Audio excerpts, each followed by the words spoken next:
Well, let's start from the top. At Radio Influence asked, can we take a moment to basically thank Batista for his stay? He put over Daniel Bryan and the entire Shield in 4 months of work. So who's ready to thank him? Go ahead, jump in. I think, yeah, if you can take a step back from the awful work he was putting in the ring, Radio Influence isn't wrong. That is essentially what he did. If he'd done it solo, at least with Daniel Bryan, maybe that would be more obvious. But his work, like his ring work, it was just so bad that it kind of overshadows that. So I respect the fact that the man was willing to come back and basically lie down for whoever he was up against, but I wish he'd done that a little better. Yeah, Radio Influence is a really good point. He put over Daniel Bryan and the Shield, but those were two organizations that really didn't need his help.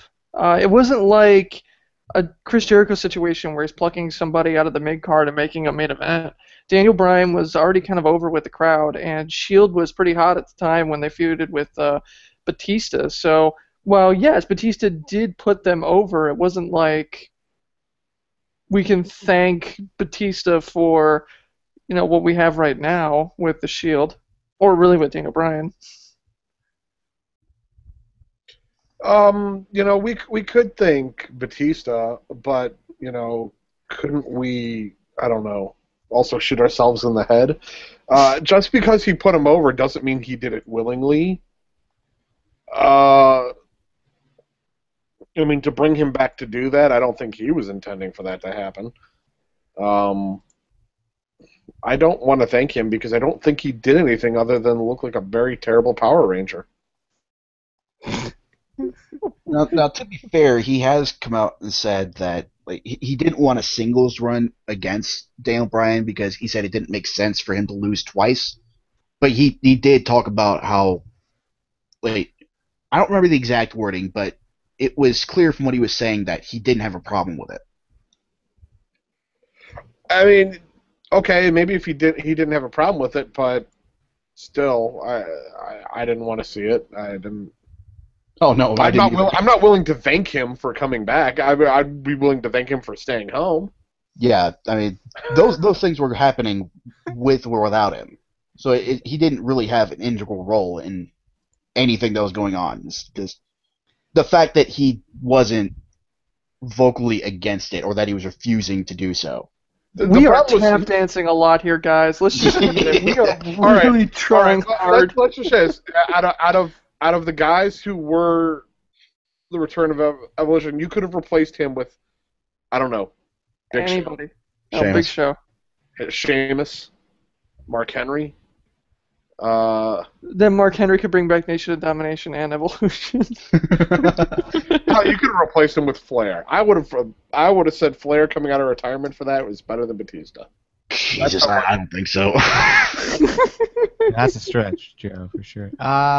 No, you know what? I think overall, seeing how things played out, I think Batista did well in helping put Daniel Bryan and Shield over. So you're also the same guy who said you really enjoyed Randy Orton matches over the weekend. I clarified that statement. You did not clarify it until 24 hours later when you had time to think of a response. Awesome. This is what happens when Garv and I get together. Okay, well, but Batista, if Batista came in with the intention of helping these guys out, I would be totally cool with it. But it seems like there was so much drama involved with Batista coming in. I mean, that's when we lost Punk. That's when we booed Rey Mysterio so hard. Rey Mysterio, I don't think I've ever heard Rey Mysterio get booed like that ever before, and it's basically because of Batista. Yeah.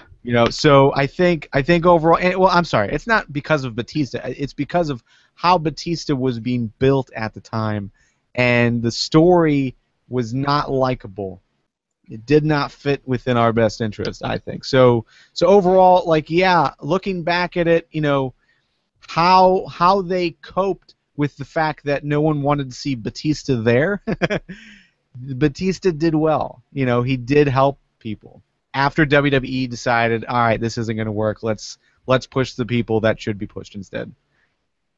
But if WWE never let down, Batista wouldn't have helped anyone. So let's be honest here. No, MTW Podcast.